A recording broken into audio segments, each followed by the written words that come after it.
할렐루야. 우리 옆분과 인사합시다. 하나님 우리 함께 하십니다. 시작. 하나님 우리 함께 하십니다. 우리 얼굴 보며 눈을 맞춰 인사합니다. 당신의 얼굴을 보니 하나님의 얼굴을 보는 것 같습니다. 시작. 당신의 얼굴을 보니 하나님의 얼굴을 보는 것 같습니다. 반갑습니다. 다 저를 주목해 주시기 바랍니다. 역발산 기계세 하면 떠오르는 역사적 인물이 있지요. 누굽니까? 바로 유방과 천하의 패권을 놓고 자웅을 겨루던 초패왕 항우이지요. 그는 15살 연상이었던 유방과 4년에 걸친 70여 차례의 전투에서 패배를 물은 채 연전연승을 거듭합니다. 하지만 기원전 202년 겨울에 있었던 해야 전투에서 인생 최초의 패배를 하지요. 그런데 항우는 이 첫 패배이자 한 번의 패배를 극복하지 못하고 자살로 생을 마감합니다. 왜 이랬을까요? 혹시 재기할 기회가 정말로 없어서였을까요? 아닙니다. 있었습니다. 패전한 항우가 못마저 10여 군데의 상처를 입은 채 한나라 군사에게 쫓길 때였지요. 그가 장강 기슭인 오강에 당됐을 때 그래도 살편이 있었습니다. 장강만 건너면 그의 고향인 강동이기에 한나라 군사가 더 이상 추격하지 못하게 되고요. 목숨만 부자여 강동에 이르면 항우는 얼마든지 재기할 수가 있었기 때문입니다.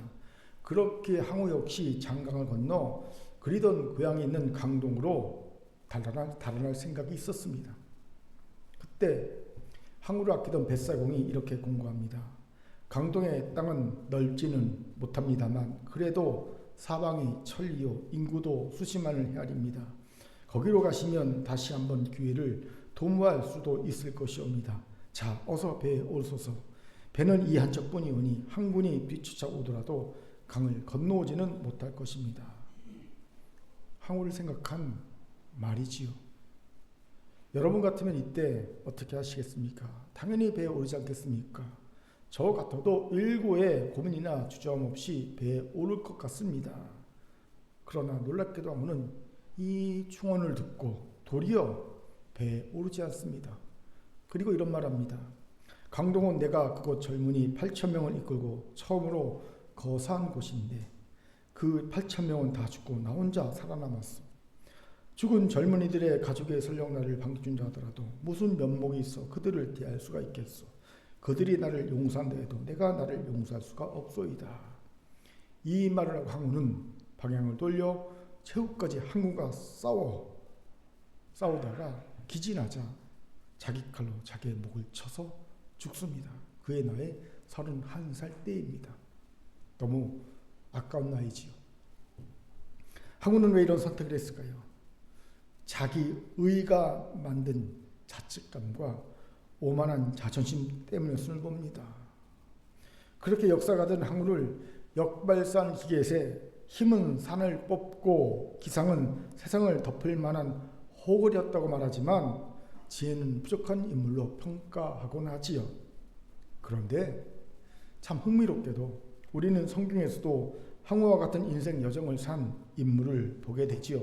바로 이스라엘의 초대왕 사울입니다. 왜 이런 얘기를 합니까? 우리 같이 본문 4절부터 5절까지 읽겠습니다. 시작. 그가 무기를 든 자에게 이르되 내 칼을 빼어 그것으로 나를 찌르라. 할례 받지 않은 자들이 와서 나를 찌르고 모욕할까 두려워하노라 하나 무기를 든 자가 심히 두려워하여 감행하지 아니하는지라.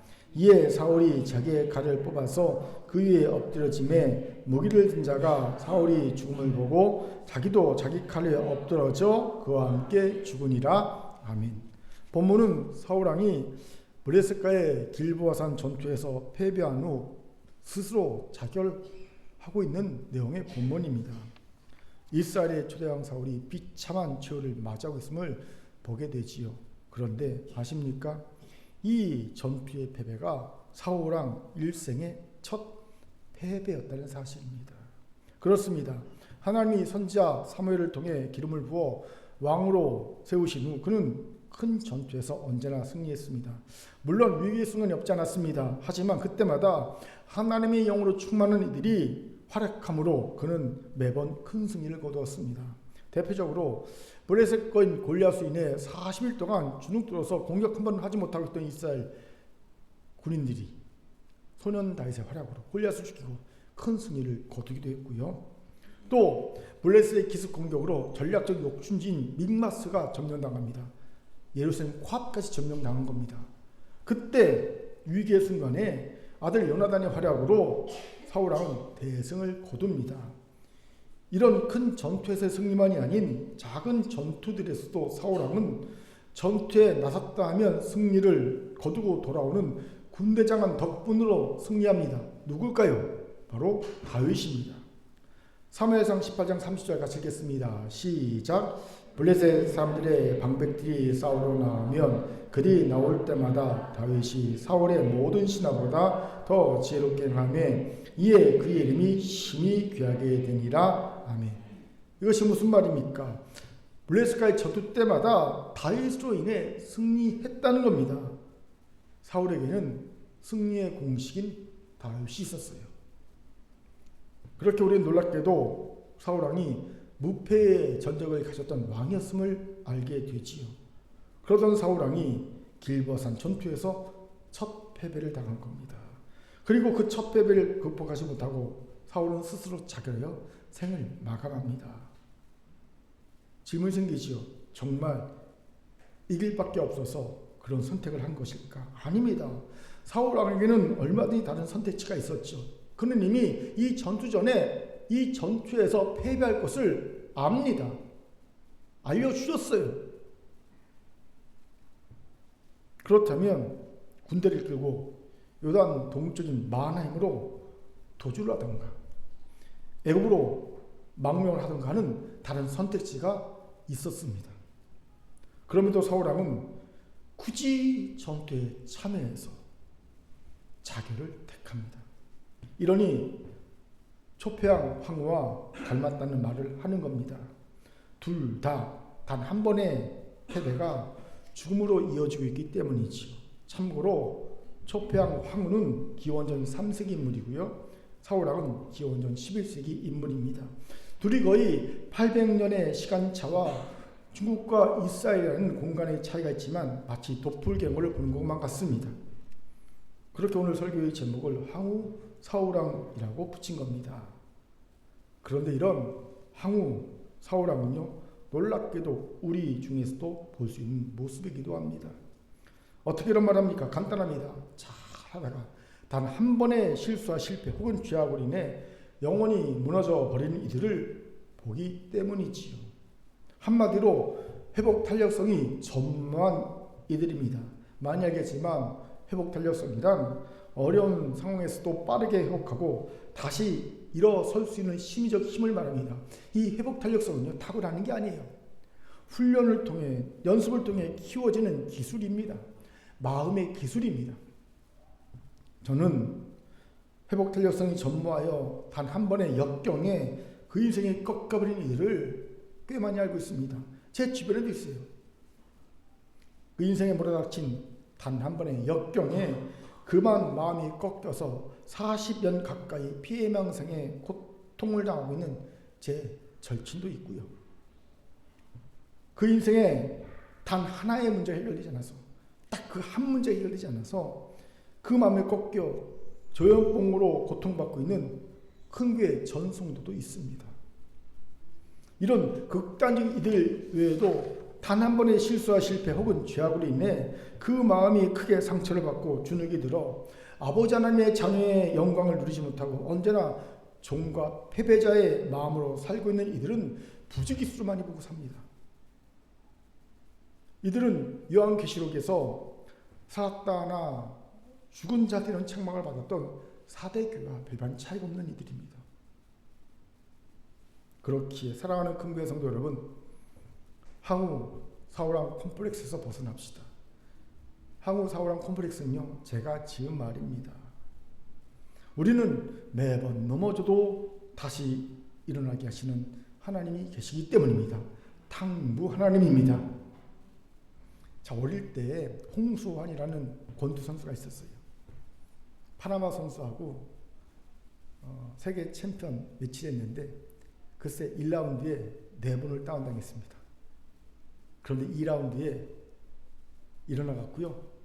KO로 이깁니다. 4전 5기란 말이 나오죠. 그리고 한 말이 유명하죠. 엄마 나 챔피언 먹었어. 어릴 때 4전 5기, 말로만 듣던 4전 5기 보고 온 국민이 환호성을 쳤던 적이 있어요. 여러분, 탕부의 자녀인 우리는요, 그것과 4전 5기가 문제가 아닙니다. 무한전, 무한 플러스 1기에 신화를 쓸 수 있는 주인공이 될 수 있습니다. 무한전, 무한 플러스 1기, 4전 5기가 아니라 그 신화의 주인공이 우리가 될 수 있습니다. 오늘 이 믿음 가운데 다시 일어선 우리가 되기를 주 이름으로 축원합니다. 아멘. 자, 저를 따릅시다. 항우 사우랑 콤플렉스에서 벗어납시다. 시작. 항우 사우랑 콤플렉스에서 벗어납시다. 아멘. 여기서 중요한 질문이 생기지요. 어떻게 항우 사우랑 콤플렉스에서 벗어나 4전 5기가 아닌 무한전 무한 플러스 1기의 신화를 쓸 수 있을까요? 같이 그 비결을 알아봅시다. 이를 위해 회복 탄력성 만렙인 다윗에게서 그 비결을 배울 수 있어요. 사울과 다윗의 차이를 보면서 그 비결을 배울 수 있습니다. 우리 같이 사무엘상 30장 1절 6절까지를 힘있게 읽겠습니다. 같이 읽죠. 시작. 다윗과 그의 사람들이 사흘 안에 시글락에 이른 때 아말렉 사람들이 이미 네겝과 시글락을 침노하였는데 그들이 시글락을 쳐서 불사르고 거기에 있는 젊거나 늙은 여인들을 한 사람도 죽이지 아니하고 다 사로잡아 끌고 자기 길을 갔더라. 다윗과 그의 사람들이 성읍에 이르러 본즉 성읍이 불탔고 자기들의 아내와 자녀들이 사로잡혔는지라. 다윗과 그와 함께한 백성이 울 기력이 없도록 소리를 높여 울었더라. 다윗의 두 아내 이스라엘 여인 아히노암과 갈멜 사람 나발의 아내 되었던 아비가일도 사로잡혔더라. 백성들이 자녀들 때문에 마음이 슬퍼서 다윗을 돌로 치자 하니 다윗이 크게 다급하였으나 그의 하나님 여호와를 힘입고 용기를 얻었더라. 아멘. 본문의 배경은 사울 왕의 죽음과 연결되어 있습니다.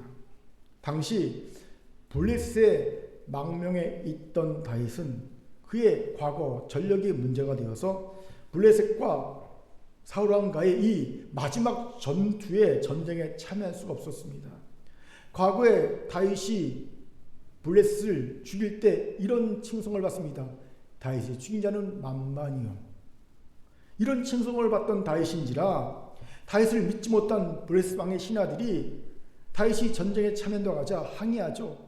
이 자를 믿지 못합니다. 이 자는 예전에 우리를 죽였던 자입니다. 다윗이 죽인 자는 만만이라는 칭송을 듣던 우리의 원수입니다. 그가 전쟁을 하다 갑자기 마음을 돌이켜 우리의 뒤통수를 치면 우리는 어떡합니까? 절대 전쟁 참가 불가요! 라고 왕에게 항의를 하죠.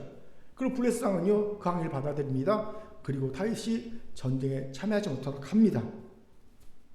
이건 다윗 입장에서는요, 울고 싶은데 뺨을 때려준 격이지요. 아무리 살기 위해 블레셋에 망명한 다윗이라 하더라도 어떻게 다윗이 이스라엘 백성을 향해 칼을 들 수 있겠습니까? 그러니 울고 싶은데 뺨을 때려준 격이지요. 이렇게 일이 잘 풀려 보였던 다윗에게 청천벽력과 같은 일이 벌어집니다. 전쟁에 참여하지 않고 다시 가족들이 있는 시글락 성읍으로 돌아와 보니 그새 광야의 도둑질인 아말렉 족속들이 시글락 성읍에 쳐들어와서 성읍을 불태우고 모든 여성들 다 납치해 간 겁니다. 그 중에는요, 다윗의 두 아내도 있었어요. 이때 백성들은 크게 슬퍼하며 이 모든 일의 책임을 다윗에게 돌립니다. 그리고 다윗을 돌로 쳐 죽이려고 합니다. 그렇게 성경은 다윗이 크게 다급하였다고 말합니다. 히브리 언어로 보면 크게 공경에 처했다는 겁니다. 큰 공경에 처합니다. 다윗의 삶에 정말 많은 어려움이 있었지만 이건 결정적인 타격감을 주는 최악의 공경이 아닐 수 없었을 겁니다. 생각해 보세요. 다윗이 오죽했으면 원수 블레셋까지 망명했겠습니까? 오죽했으면. 이건 마치 후백제를 세운 견훤이 평생 나이 버린 고려의 왕건에게 망명한 것과 똑같습니다. 견훤이 왜 그런 최악의 수를 둡니까? 아들 신검에게 배반당해서 금산사에 유배를 당했거든요. 3개월간 갇혀 있었습니다. 왕의 쟁탈권을 놓고. 그러니 견훤 입장에서는요, 이 못된 아들보다는 차라리 고려의 왕건이 나았던 겁니다. 그래서 왕건에게 망명하지 않습니까? 이와 비슷한 겁니다. 다윗이 얼마나 최악의 상황에 처했었는지를 짐작할 수가 있지요. 그런데 설상가상 겨우 광야의 시그락 성읍 하나를 얻어 가족들과 부하들과 함께 생존을 도모하고 있던 다윗에게 도저히 이겨낼 수 없을 것 같은 공경이 닥친 겁니다. 바로 자신의 가족과 부하들의 가족이 납치되고 성은 불타버린 일이 벌어진 거지요.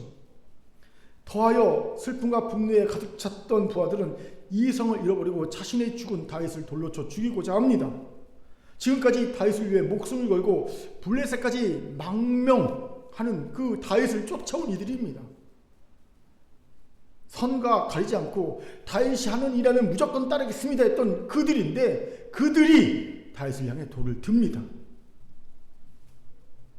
이러니 최악의 공경이지요. 지금까지 다윗은 많은 공경을 겪었지요. 목숨을 걸고 곰과 사자와 싸워 양을 지켜야 했던 어린 목동실의 공경도 있었고요. 거인 골리앗과 싸워야 했던 공경도 있었고요. 사울왕의 군대 장관이 되어 블레셋과 수많은 전투를 치르며 당했던 공경도 있었고요. 또 사울왕의 시기를 받아 광야에 도망자 되어서 오랜 시간 동안 생존만 위해 살아했던 공경도 있었습니다. 급기야 그는 원수 블레셋에 망명할 수밖에 없던 공경도 있었습니다. 하지만 그 모든 걸 합쳐도요, 지금 당하고 있는 공경만은 못합니다. 그의 수족 같은 부하들이 그를 향해 돌을 들고 있거든요. 가족들 다 빼앗기고 있습니다. 성읍은 불타버렸습니다. 이러면 웬만한 회복 탄력성을 가졌던 사람도 그냥 무너져 버립니다. 설령 회복된다 하더라도 오랜 시간이 걸려야 회복됩니다. 아마 저 같아도요, 회복은 되겠지만 오랜 시간이 걸릴 것 같습니다. 그런데 6절반에 놀라운 이야기가 전해지지요. 다윗이 크게 다급하였으나 그의 하나님 여호와를 힘입고 용기를 얻었더라. 놀랍게도 다윗은 충격을 바로 흡수하여 극복하고 있습니다. 회복 탄력성 만렙인 다윗을 인정하지 않을 수는 없는 모습이지요. 그리고 단 한 번의 패배로 자살을 한 사울왕과 너무나 대조된 모습이 아닐 수 없습니다. 바로 이 다윗과 사울의 차이에서 어떻게 항우 사울왕 콤플렉스를 벗어나 사전 5기도 아닌 무한전, 무한 플러스 1기의 신화를 쓸 수 있을지에 대한 통찰을 얻게 됩니다. 그것이 무엇입니까? 첫째, 자신의 진짜 실력을 아는가 모르는가의 차이입니다. 무슨 말입니까? 사울왕이 단 한 번도 패배하지 않고 승승장구할 수 있었던 이유가 무엇이었습니까? 하나님이 도우셨기 때문입니다. 여기서 이런 질문이 생깁니다. 좀 성경을 아는 분은요, 목사님, 사울왕은 아말렉을 진멸하라는 명령에 거짓 순종하여 하나님께 이미 버림을 받았는데 어떻게 하나님이 도우셔서 승승장구했다고 할 수 있나요? 충분히 할 수 있는 질문이지요. 실제로 하나님께 버림받은 후에도 사울왕은 승승장구합니다. 이러니 이의 승승장구는 사실 하나님의 도우심이 아니라 그의 실력 때문이라고 생각할 수 있어요. 하나님이 보이셨는데 승승장구한다면 그건 도우심이 아니라 본인의 실력이겠지, 이렇게 생각할 수 있다는 거지. 아닙니다. 그럼 뭡니까? 그건 순전히 하나님의 사람 다윗 때문에 얻은 승리였습니다. 하나님께 버림받은 후 하나님은 다윗을 이스라엘의 왕으로 선택하십니다. 그리고 다윗은 점점 이스라엘의 구원자로 나타나기 시작하죠. 그는 이스라엘 군대를 공경에 처하게 한 골리앗을 만군의 여호와의 이름으로 물리쳤고 전투 때마다 하나님이 주신 지혜로 전투를 승리를 이끌었습니다. 그렇게 이스라엘 여자들이 다윗이 죽인 자는 만만이요라는 칭송을 했던 것 아니겠냐는 거지요. 즉 사울왕의 승리는 전부 하나님의 사람 다윗이 가져다 준 승리였다는 거예요. 그러니 사울왕의 실력이 아닌 사실은 하나님의 도우심이라고 봐야 맞다는 겁니다. 이것에 주목합시다. 하나님은 아버지십니다. 그렇기에 아무리 내가 너를 버렸어 라고 하셨다 하더라도 끝까지 기회를 주십니다. 어떤 기회입니까?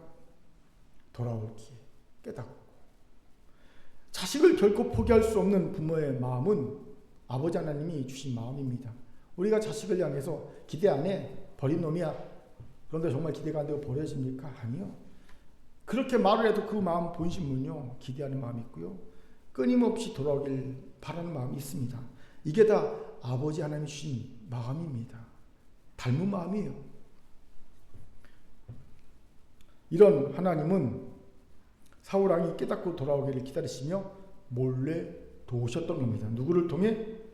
하나님이 세우신 다윗을 통해.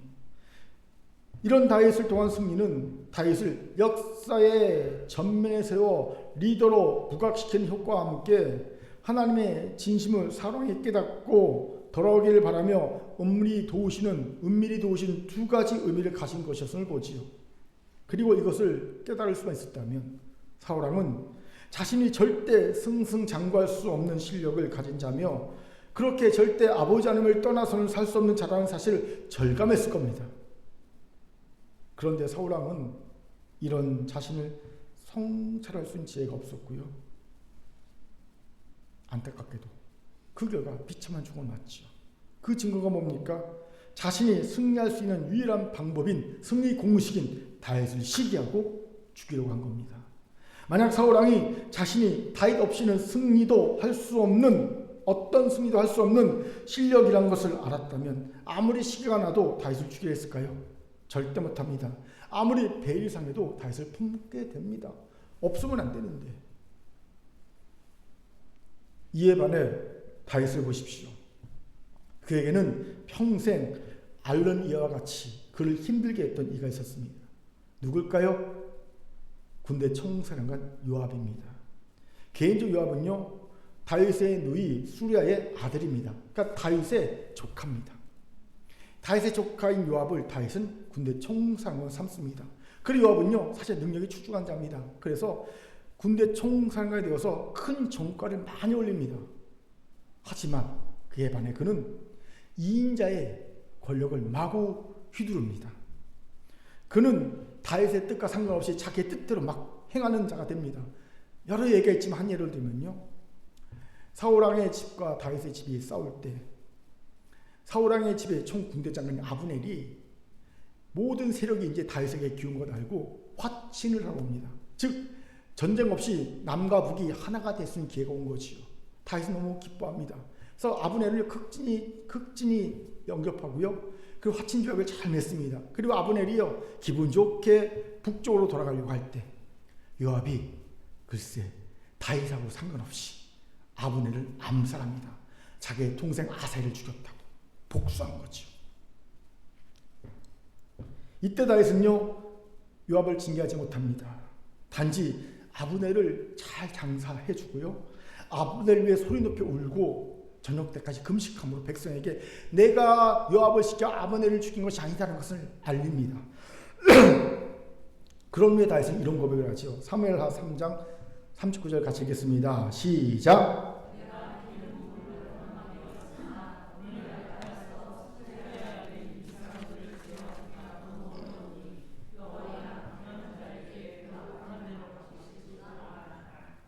보세요, 다윗은 자신이 비록 왕이지만 약하다는 것을 인정합니다. 그렇게 내게는 요압이 꼭 필요한 자라는 것도 압니다. 비록 지하기 힘들고 내게는 앓는 이와 같지만 다윗은 요압을 품습니다. 언제까지? 죽을 때까지. 그리고 그는 죽기 전에 유언으로 솔로몬에게 요압의 죄악에 대해 처단을 부탁합니다. 그 유언대로 요압은요, 솔로몬에 의해 요즘 잘 회자되는 처단을 합니다. 저는 이 처단이라는 단어가 무척 적합하다는 생각이 들면서 역시 이 단어는 왕정시대나 어울린 단어이지 21세기 민주공화국 대한민국에는 절대 어울려서 안 되는 단어라는 생각을 문득 하게 되었습니다. 이건 다윗 때는 어울린 단어예요. 솔로몬 때는 어울린 단어죠. 처단은요.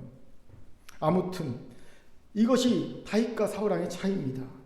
다윗은 자신의 실력 없음을 압니다. 하지만 사울 왕은 모릅니다. 자신의 승리가 다 자기 실력 때문인지 착각합니다. 그러니 무슨 일이 벌어집니까? 다윗은 끊임없이 넘어져도 그때마다 주변의 도움을 청하고 주변의 도움을 받아 일어서는 자가 됩니다. 다윗 주변에는요, 다윗을 위해 목숨을 걸었던 400명의 용사들이 항상 있었잖아요. 하지만 사울왕은 단 한 번의 넘어짐에도 자신의 넘어짐을 스스로 용납할 수 없었을 겁니다. 내가 넘어져? 내가 져? 이게 말이 돼? 이게 현실이야? 이런 거지요. 지금까지 자신의 실력으로 승리해왔다고 착각하고 있었으니 이런 생각이 드는 거죠. 난 지금까지 내 실력으로 한 번도 패배한 적이 없는데 이런 내가 패배해? 저? 말이 돼? 자존심 상해 수치스러. 이 현실을 받아들일 수 없는 겁니다. 당연히 그는 자존심 때문에 주변의 도움을 청할 수도 없었을 겁니다. 만약 그가 염치에 불구하고 다윗에게 도움을 청했다면 어찌 되었을까요? 앞에서는 사울이 싸우고 뒤에서는 다윗이 기습 공격하고 대승을 거뒀을 겁니다. 하지만 사울왕은 다윗에게 도움을 청하지 않습니다. 대신 죽음을 택합니다. 이런 모습은 항우와 같지요. 항우에게 그를 아낀 벳사공이 뭐라고 말합니까? 다시 한번 보죠. 강동의 땅은 넓지는 못합니다만 그래도 사방이 천리요 인구도 수십만의 아닙니다. 거기로 가시면 다시 한번 기회를 도모할 수도 있을 것이옵니다. 자, 어서 배에 오르소. 배는 이 한쪽뿐이오니 한 군이 뒤쫓아오더라도 강을 건너오지는 못할 것입니다. 염치 불구하고 고향 사람들에게 도움을 청하라는 겁니다. 이건 벳사공의 생각만이 아니었죠. 당나라 말기의 시인으로 두보아시죠. 두보와 비슷하다 하여 소두라는 별칭에 붙은 두목이라는 시인이 있어요. 그가 쓴 그의 시 세호 강정의 마지막 연에 이렇게 안타까움을 표출하고 있습니다. 소개합니다. 승패란 병가에서 기약할 수 없는 일이니 부끄러움을 안고 참을 줄 아는 것이 사나이라. 강동의 젊은이 중에는 준재가 많으니 흙먼지 일으키며 다시 쳐들어왔다면 어찌 되었을까. 이 뒷부분에 권토중래 미가지입니다. 권토중래 미가지. 이 시에서 유래한 말이 그 유명한 권토중래라는 고사성어입니다. 무슨 말입니까? 어떤 일에 실패한 뒤에 힘을 가다듬어 다시 시작하면 뜻이지요. 항우도 사울왕도 자기 실력에 대한 착각을 깨지 못한 어리석은 자였을 겁니다. 그 결과 그들은 자신의 넘어짐을 스스로 용납할 수 없었고요. 그 수치성을 견딜 수가 없었던 겁니다. 그런 그들이 마지막 선택으로 하는 것이 자살이라는 것을 우리는 너무 잘 압니다. 한국도 일본도 수치 문화가 있지 않습니까? 주로 누가 자살합니까? 자기 실력으로 고위층에 오른 사람들. 그런 사람들이 실수와 실패를 용납지 못하는 겁니다. 자기의 죄악을 부끄러운 것을요, 사람들이 아는 걸 용납지 못하는 겁니다. 내가 어떻게 이렇게 왔는데 이렇게 패배당해? 이렇게 부끄러움을 당해? 말도 안 돼. 자살하는 거예요. 그래서 일본이나 한국이나 고위층에서 자살이 많은 이유가 그거예요.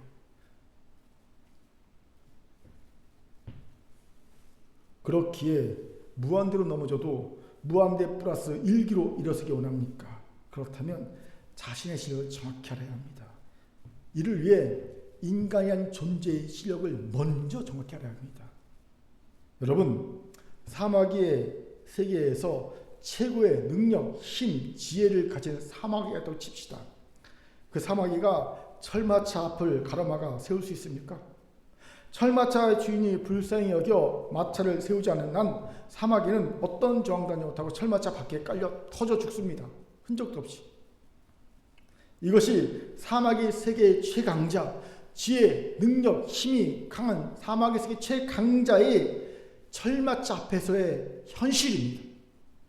바로 우리 인간이 사마귀 같습니다. 그리고 우리 인간에게 닥치는 공경이나 고난은 하나님이 모시는 철마차 같습니다. 우리가 아무리 잘난 사마귀라도 그건 그저 사마귀 세상에서의 통하는 이야기일 뿐, 사마귀 사이에서나 통하는 이야기일 뿐, 하나님이 모는 철마차 앞에서는, 고난, 고통의 철마차 앞에서는 그저 당랑거칠에 불과할 뿐입니다. 이 냉정한 현실을 인정할 수 있어야 합니다. 그럼 어찌해야 되는지 아십니까? 자존심은 개나 주고 하나님께 달라붙어야 합니다.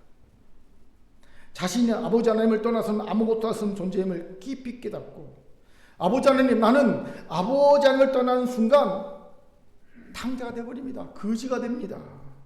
절대 나를 버리지 마옵소서라고 간절히 고백하며 절대 어떤 일이 있어도 무조건 아버지 하나님 앞에 안에 머물러야 합니다. 이 부분에서 다윗이 우리에게 귀한 통찰을 주죠. 그의 절절한 간구를 한번 봅시다. 시편 27편 9절입니다. 같이 읽겠습니다. 시작. 주의 얼굴을 내게서 숨기지 마시고 주의 종을 놓아여 버리지 마소서. 주는 나의 도움이 되셨나이다. 나의 구원 하나님이여 나를 버리지 마시고 떠나지 마소서. 간절하죠. 이 정도 간절하면 돌아섰던 부처도 다시 돌아서게 할 수 있을 것 같습니다. 하물며 탕부 하나님이 그 진노의 마음을 돌이키지 않으실 리가 없지요. 이것이 바로 다윗의 다윗됨입니다. 그렇게 사랑하는 큰교회 성도 여러분, 어떤 일이 있어도 절대 아버지 하나님 안에 머무시기 바랍니다. 내가 너 버렸어, 난 너 싫어, 끝났어, 아웃, 그래도요 바지가랑이 붙잡아야 되는 거예요. 그래도 나는 아버지 하나님 안에 있겠습니다. 이래야 되는 거예요. 그럼 아무리 넘어져도 다시 일어서게 됩니다. 한 목사가 이런 간증하더라고요. 사택 담장에 심지도 않은 포도농쿨이 자라고 있었습니다. 겨울이 되어 보니 잎도 다 떨어지고 줄기와 가지도 바짝 마른 것이 볼품도 없고 죽은 것처럼 보였습니다. 포도나무에 대해 1도 모르던 서울 출신 이 목사는 죽은 줄기와 가지를 정리할 요량으로 낫을 가지고 와 줄기와 가지를 쳐내기 시작했습니다. 그런데 이게 웬일입니까? 바짝 말라 죽은 줄 알았던 가지와 줄기인데 자료 보니까 이 말라 버티는 줄기와 가지에서 수액이 팍 터져 나오는 거예요. 수액이 살아있던 거죠. 그렇습니다. 비록 보기에는 바짝 말라 볼품도 없고 죽은 것처럼 보였어도 그 포도나무는 살아있었습니다. 왠지 아십니까? 바짝 말라 볼품 없었어도 뿌리와 연결되어 있었거든요. 그 뿌리는 땅이 깊숙이 박혀 있었거든요. 비록 겨울이라 생존을 위해 줄기와 가지를 볼품없이 바짝 마르게 하고 있었지만 봄이 되면 다시 뿌리에서 공급하는 영향을 받아 줄기와 가지는 살이 오를 것이고 물이 올라 생기를 찾은 포도나무와 줄기와 가지로 변화될 것이 분명한 포도나무였던 거죠. 살아있는. 바로 이 겨울 포도나무 가지와 줄기와 같은 이들이 우리들입니다. 내가 보기에는 또 남이 보기에도 나는 볼품이 너무 없고 진짜 죽은 것 같을 수 있어요. 나 죽었나? 하지만 우리가 아버지 하나님 안에 있기만 하면 우리는 그래도 살아있는 존재입니다. 반드시 올 수밖에 없는, 그렇죠? 무조건 오는 인생의 봄이 되기만 하면 다시 살이 오르고 물이 올라 줄기와 가지에 생기가 돌고 풍성해지며 결국 포도나무 열매를 그렁그렁 맺게 될 살아있는 포도나무와 같은 존재가 바로 우리 그리스도인입니다. 아버지 하나님의 안에 있는 우리들입니다. 그렇게 사랑하는 큰교회 성도 여러분, 자신의 실력 없음을 절감하고 인정했습니까? 그렇다면 이제 절대로 아버지 하나님 안을 떠나지 마세요. 아무리 내가 겨울 포도나무 가지와 줄기같이 바짝 마르고 생기도 없고 볼품 없고 남이 보기에는 죽은 것 같아 보이는 그런 존재를 할지라도 여러분 반드시 올 봄이 되기만 하면 달라져요. 인생은 언제나 겨울일 수만 없습니다. 항상 봄일 수만도 없지만 겨울일 수만 없습니다. 겨울이 있으면 반드시 봄도 있습니다. 그 봄이 오면, 인생의 봄이 오면 그 바짝 마른 죽은 것 같은 줄기와 가지가 물이 오릅니다. 살이 오릅니다. 생기가 납니다. 그리고 열매를 가려맺게 됩니다. 넘어져서 다시는 일어설 수 없을 것 같은 내가 다시 일어서게 될 줄 믿습니다. 아멘. 오늘 이 믿음으로 무한전, 무한 플러스 일기의 신화를 쓰는 우리가 되기를 주의 이름으로 축원합니다. 아멘. 자, 저를 따라합시다. 우리는 아버지 하나님을 떠나는 순간 탕자입니다. 아버지 하나님 안에서 무조건 거하며 옆분과 이렇게 인사합니다. 봄을 기다리는 포도나무의 가지와 줄기가 됩시다. 시작. 봄을 기다리는 포도나무의 가지와 줄기가 됩시다. 자, 가지와 줄기가 됩시다. 시작. 가지와 줄기가 됩시다. 아멘. 옆분을 깨우면서 가지와 줄기가 됩시다. 깨우면서 이렇게. 둘째, 다윗과 사울의 차이는요, 하나님과의 자신과 올바른 관계의 설정이 되어 있는가 그렇지 못한가의 차이였을 겁니다. 무슨 말입니까? 다윗의 경우는 하나님과 자신과의 관계를 아버지와 자녀로 설정했을 겁니다. 다윗이 쓴 시편 27편 10절을 같이 읽겠습니다. 시작. 내 부모는 나를 버렸으나 여호와는 나를 영접하시리이다. 아멘. 보세요. 다윗에게 하나님은 자신을 버린 부모 대신 자신을 입양하여 자녀로 양육해준 진짜 부모였다는 겁니다. 실제로 다윗은 친부로부터 버림받은 어린 시절에 아픔이 있었죠. 생각해 보세요. 어느 아버지가 막내 아들에게 그 동네에서 가장 험해서 가장 천한 삶에 하는 목동일을 시키겠습니까? 다시 뭐라고 고백합니까? 내가 목동일 할 때 곰과 사자로부터 양을 지키기에 싸웠다고 많이. 여러분, 귀한 아들이 곰과 사자와 싸우는 그 일을 시킬 수 있습니까? 절대 못 시킵니다. 야, 곰이 나타났어? 사자가 나타났어? 당장 가지마 그러지요. 보통 부모는 그거 했어요. 부모가. 또 어느 부모가 전쟁터에 도시락 심부름을 시킵니까? 그건 종에게나 시키는 거예요. 그런데 다윗의 아버지는요, 다윗에게 그 심부름 시킵니다. 결정적으로 사무엘이 아들들 부르할 때 아버지가 다윗은 안 부르시오. 왜요? 아버지의 이 인식에는요, 다윗은요 종이었던 거예요. 아들이 아니었던 거예요. 그렇게 시편 27편 10절의 이 고백은요, 사실 다윗의 어린 시절에 상처가 있는 고백입니다. 그냥 가상적인 고백이 아니라 진짜 내 부모가 날 버렸어. 하지만 내 하나님이 나의 아버지가 되어주셨어. 이 고백인 거거든요. 이런 관계 설정에서 당시 사람들은 이해할 수 없는 다임한 행동이 나오게 되는 겁니다. 두 가지만 예를 들까요? 하나는 사울왕을 피해 노브로 도주해서 노베 회막이 있었고 성막 있었는데 거기에 가서 제사장들이나 먹을 수 있는 진설병 떡을 먹고 율법을 범한 거예요. 그리고 제사장에게 거짓말해서 골리앗의 칼을 취해서 도주한 일이 벌어집니다. 이건 엄연한 율법 어긴 행위입니다. 심지어 제사장에게 거짓말해서 칼을 훔쳐서 도주하기까지 하지 않습니까? 어떻게 이럴 수 있었을까요? 아버지 하나님의 자녀라고 생각했기 때문입니다. 자녀의 특권이 뭡니까? 아버지의 것을 마음대로 사용해도 된다는 겁니다. 여러분, 우리 집에서 보면요, 윤서는요, 제가 과자 사온 거 지 마음대로 먹습니다. 하지만 지 과자는 손도 못 대게 합니다. 진짜 치사해요. 하나 뺏어 먹으려면요, 몇 번을 사정해야 합니다. 하나만 줘, 조금만 줘. 그러면요, 조금 줍니다. 근데 내 거는요, 아무런 거리낌 없이 막 먹습니다. 불법을 행하면서도 떳떳합니다. 당당합니다. 왜요? 자녀이기 때문에 그런 거예요. 시편 52편을 보십시오. 시편 51편은요, 녹 사건을 배경으로 한 겁니다.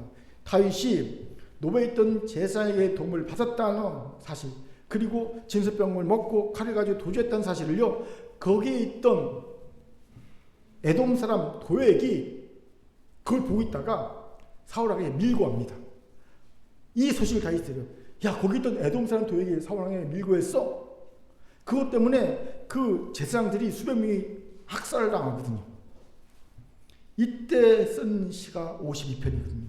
그중 8절 읽겠습니다. 같이 읽죠. 시작. 그러나 나는 하나님의 집에 있는 푸른 감람나무 같으며 하나님의 인자심을 영원히 의지하리로다. 8절은 이런 밀고자 도액을 저주한 후에 다윗이 한 말입니다. 도액을 막 저주한 후에 8절 이런 말합니다. 뭐라고 합니까? 자신은 하나님의 집에 있는 푸른 감람나무랍니다. 율법을 어기고 거짓말을 하고 자기 때문에 많은 사람이 죽은 자의 그런 상처나 죄책감이나 수치심이 느껴집니까? 느껴지지 않습니다. 어떻게 이럴 수 있을까요? 좀 뻔뻔하지 않습니까? 진설병 먹고 거짓말해서 칼 갖고 도주했고, 그리고 자기를 도와줬던 제사장들 다 죽임당했는데 수백 명이 나는 푸른 감람나무야. 하나님의 자녀이기 때문에. 다른 하나는 성전 건축을 하나님이 반대하실 때입니다. 기껏 마음을 써서 성전을 지으려고 했음에도 하나님은 다윗의 손에 피가 많이 묻혀 있다고 안 된다고 하십니다. 제가 다윗이라면 억울했을 것 같습니다. 생각해 보세요. 왜 다윗의 손에 피가 많이 묻었습니까? 전쟁해서요. 왜 전쟁했습니까? 이스라엘 왕의 최고 사명이 뭡니까? 외적으로부터 이스라엘 백성을 지키는 겁니다. 즉 사명을 위해 피를 많이 묻혔습니다. 그런데 그것 때문에 성전 건축하지 말랍니다. 억울하지요. 저 같으면요, 다시는 성전에 성자도 꺼내지 않을 것 같습니다. 내 진심을 몰라주고 이리 억울하게 하는 하나님, 그 성전 짓겠다고 미쳤어. 내가 성전을 건축하게 베베꼬인 마음을 가지고 있을 것 같습니다. 베베꼬인. 우리들 다 그러잖아요. 우리 마음속에 베베꼬인 배만 하나씩 다 있지 않습니까? 베베 목사님이 내게 이럴 수 있어. 장로님이 권사님 내게 이럴 수 베베꼬여 있지 않습니까? 다 있지요. 그리고 설령 그런 마음이 없었다 하더라도 성전 건축하다가 자칫 고생만 하고 좋은 소리 못 들어, 이런 두려움이 들 수 있습니다. 그렇죠? 하나님이 반대하신 거 기껏 내가 했는데 실수해서 좋은 소리 못 들으면 어떡하지? 아휴, 이래나 저래나 성전 건축에 성자도 꺼내지 말자, 이런 마음이 들 수 있습니다. 그런데 다윗은 달랐어요.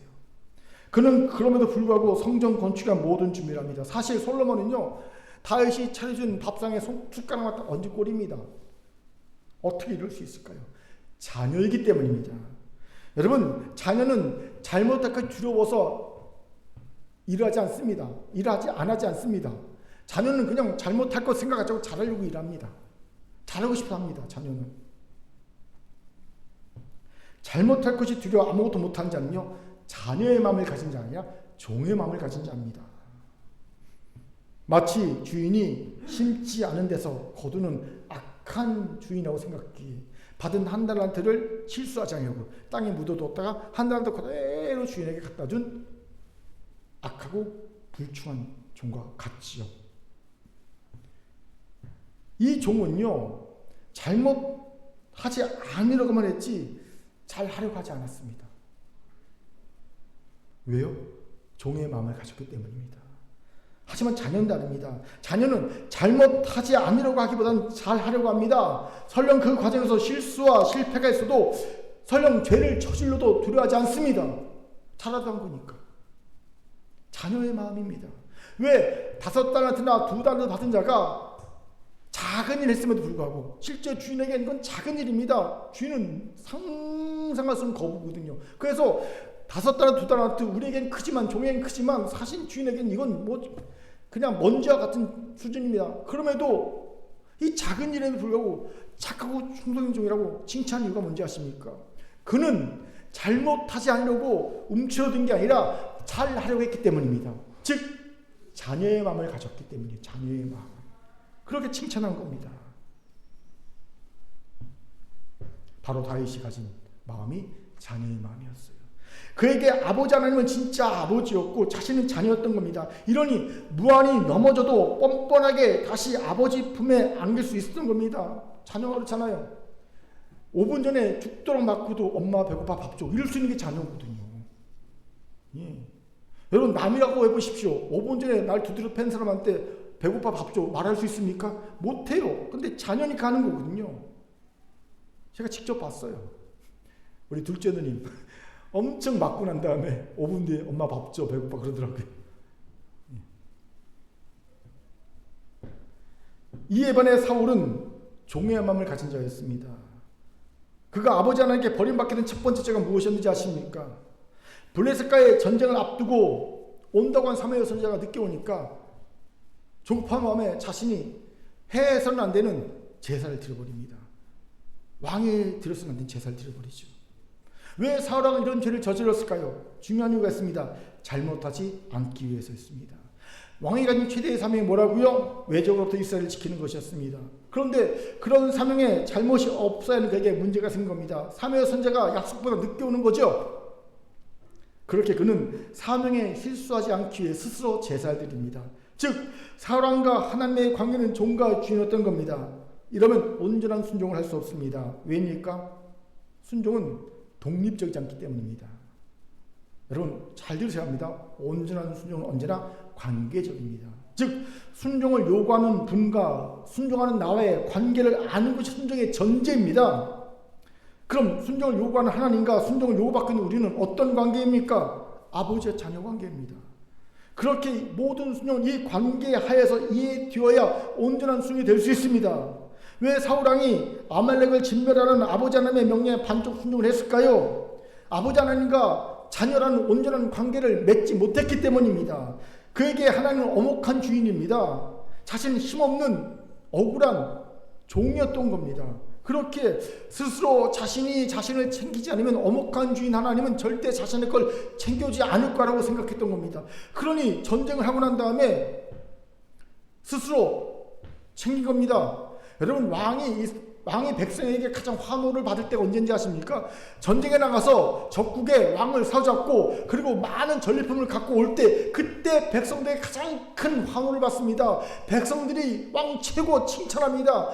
인정을 받는 거예요. 지금 사울은요, 그걸 하고 있는 겁니다. 왜요? 엄혹한 주인인 하나님이 자신을 챙겨주지 않을 거니까 나라도 챙겨야 되겠다. 스스로 내가 나에게 보상해 주었다 생각한 거지요. 그렇게 자기가 자기 걸 챙긴 겁니다.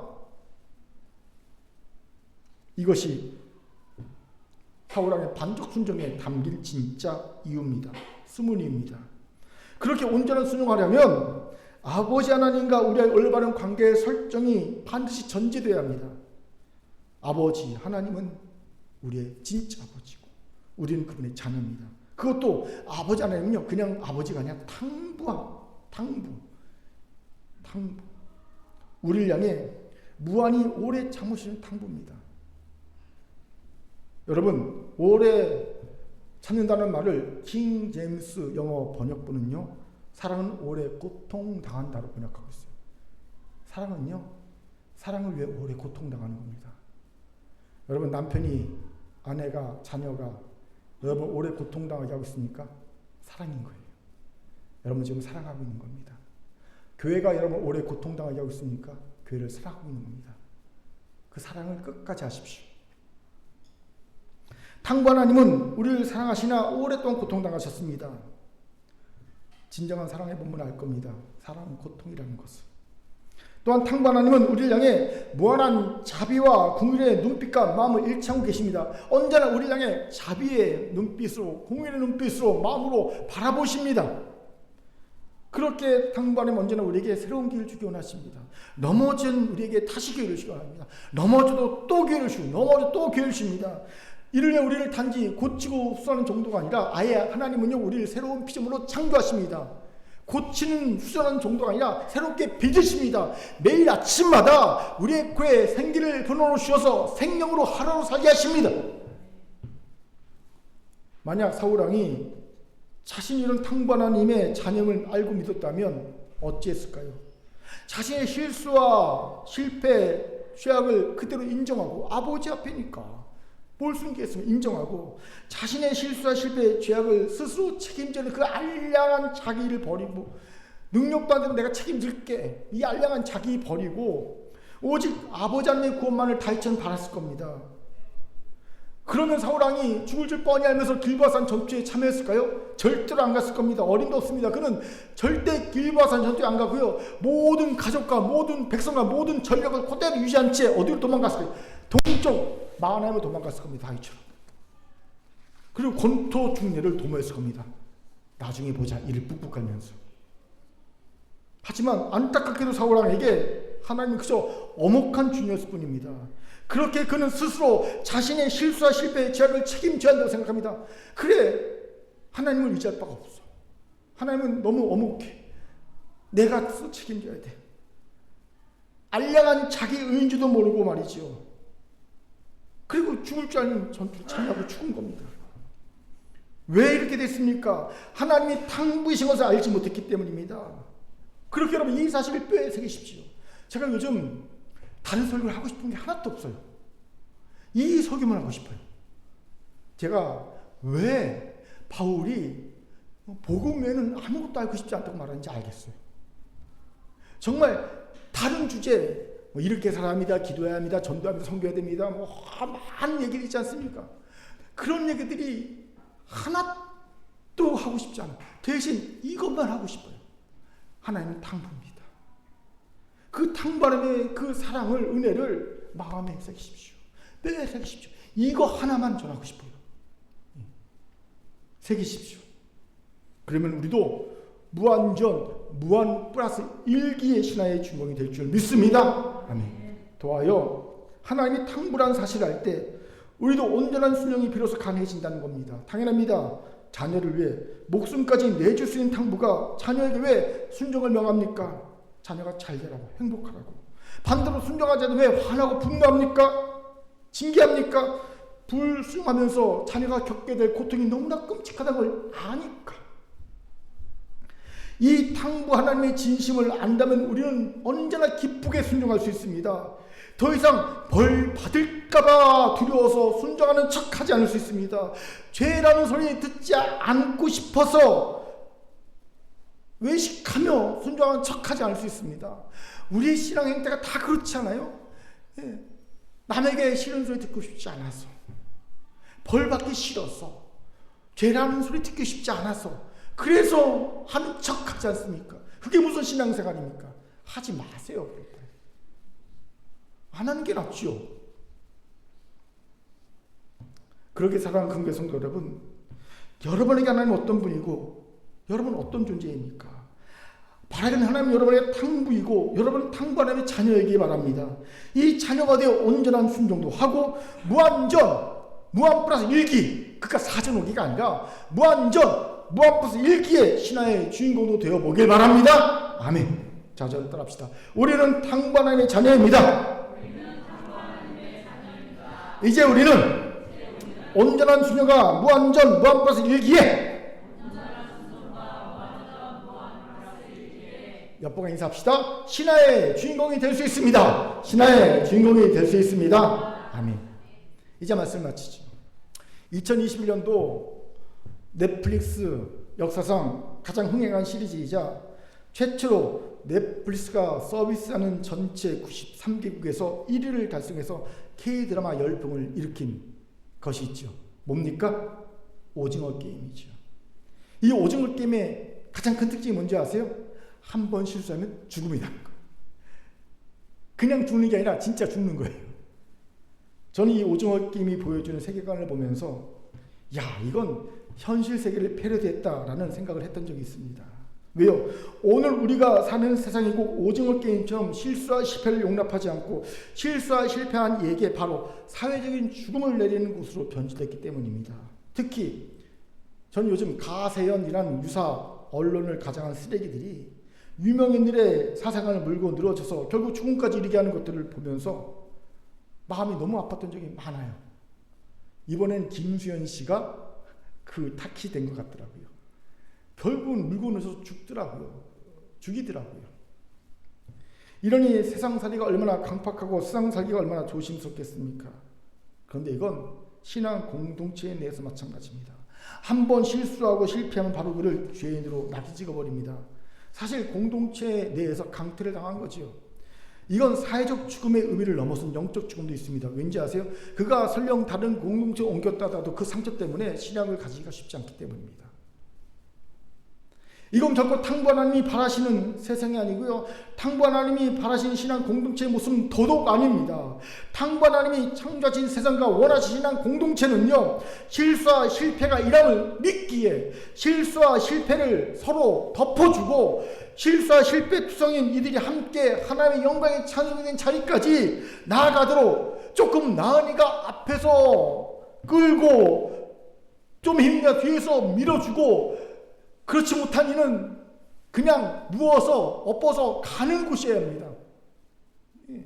힘이 좀 있으면 끌고 힘이 좀 있으면 밀고 그렇지 못한 이는요 그냥 구루마에 누워있으면 되는 거예요. 그렇게 가는 곳이 신앙 공동체입니다. 그렇게 이제 이런 탕바람의 은혜와 사랑을 받고 있는 우리부터 좀 달라집시다.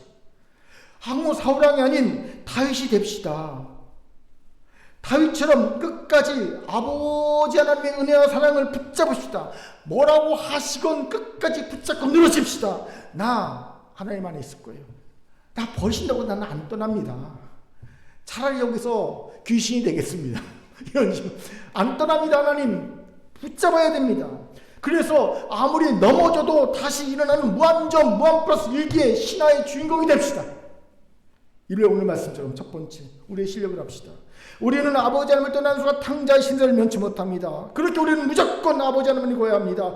비록 보기에 볼품이 없어서 마치 죽은 것 같아도 아버지 하나님의 그 안에 거하기만 하면 반드시 오게 되는 그 봄에 기다리는 포도나무 줄기 가지가 될 줄 믿습니다. 아니 돼야 합니다. 아멘. 두 번째, 아버지 하나님과의 관계에서 올바르게 합시다. 아버지 하나님 탕부 하나님이십니다. 우리는 탕부 하나님의 자녀입니다. 그렇게 이제 우리는 온전한 순종과 무한전 무한법을 일기에 신할 수 있습니다. 그 주인공이 될 수 있습니다. 오늘 이 깨달음과 믿음의 은혜가 우리 모두에게 있기를 주님을 축원합니다. 아멘. 하나님의 주신 말씀이었습니다. 기도하겠습니다. 사랑과 자비하는 참 감사합니다. 우리는 이제 한국 사울왕 콤플렉스를 깨버립니다. 이제 아버지 하나님의 안에 거합니다. 무한정 무한 플러스 일기의 신화의 주인공이 될 수 있습니다. 너무 떳떳하신 합니다. 하나님 안에 결코 떠나지 않고 붙잡고 있겠습니다. 하나님 우리를 다시 세워 주옵소서. 감사드리며 예수님 이름으로 기도합니다. 아멘.